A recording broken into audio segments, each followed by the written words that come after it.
दिल्ली में रेखा गुप्ता सरकार का बुलडोजर झुग्गी वालों पर कहर बनकर टूट रहा है और हजारों झुग्गियों को जमींदोज कर दिया है। लेकिन अब हरियाणा में भी सैनी सरकार के बुलडोजर की धमक सुनाई देगी, क्योंकि फरीदाबाद में एनआईटी क्षेत्र स्थित नेहरू कॉलोनी में करीब 8,000 मकानों को प्रदेश सरकार खाली करवा रही है।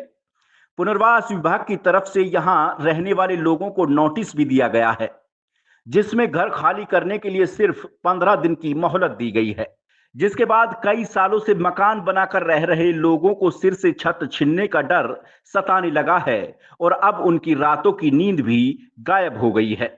लोगों का कहना है कि वो पिछले करीब 50 साल से यहां रह रहे हैं। घरों का वो नगर निगम में टैक्स भरते आ रहे हैं, बिजली का बिल देते आ रहे हैं। उनके Aadhaar card, voter card, ration card इन्हीं मकानों के पते पर बना हुआ है। उनके हर कागजात में यहीं का पता दिया गया है। हर चुनाव में वो लोग वोट करते आ रहे हैं। ऐसे में अगर उनके मकान अवैध हैं तो प्रशासन उनसे टैक्स क्यों ले रहा है? लोगों का यह भी कहना है कि अगर उनके मकानों को सरेंडर किया जाता है तो प्रशासन को उनके रहने के लिए कोई इंतजाम करना चाहिए। ऐसे में वो परिवार को लेकर कहां पर जाएंगे? दूसरी ओर ये मामला सीएम नायब सिंह सैनी के संज्ञान में भी पहुंच गया है।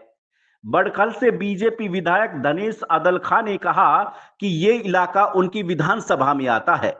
यहां पर किसी भी मकान को टूटने नहीं दिया जाएगा। हमारी सरकार सबको बसाने में विश्वास रखती है। उनके रहते हुए किसी मकान को कोई आंच नहीं आएगी। 26 जून को नेहरू कॉलोनी में बने मकानों को सरेंडर करने का नोटिस पुनर्वास विभाग तहसीलदार विजय सिंह की तरफ से लगाया गया था। नोटिस में साफ लिखा गया है कि यहां रहने वाले लोगों ने विभाग की 60 एकड़ जमीन पर कब्जा कर अवैध रूप से मकान बनाए हैं। नोटिस में यह भी कहा गया है कि लोगों को अपने मकानों को विभाग को सरेंडर करने के लिए 15 दिन का समय दिया जा रहा है। अगर समय रहते कब्जा सरेंडर नहीं किया गया तो 10 जुलाई से विभाग खुद कब्जा खाली कराएगा।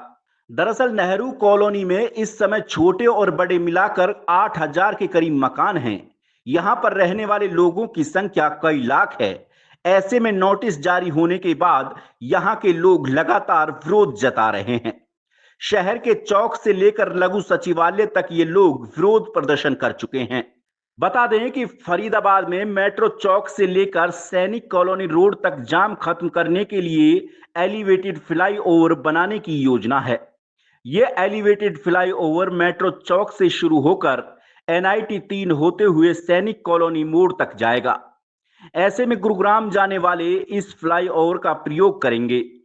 वहीं जिन लोगों को अंदर की कॉलोनियों में जाना है वो नीचे से जा सकेंगे। इसको लेकर इस जमीन को खाली कराने की बात कही जा रही है। ऐसे में देखना होगा कि आने वाले दिनों में बुलडोजर कार्रवाई होगी या फिर कॉलोनी में रहने वाले लोगों को जीवन दान मिलेगा। हिंद लाइव के लिए राकेश चौधरी।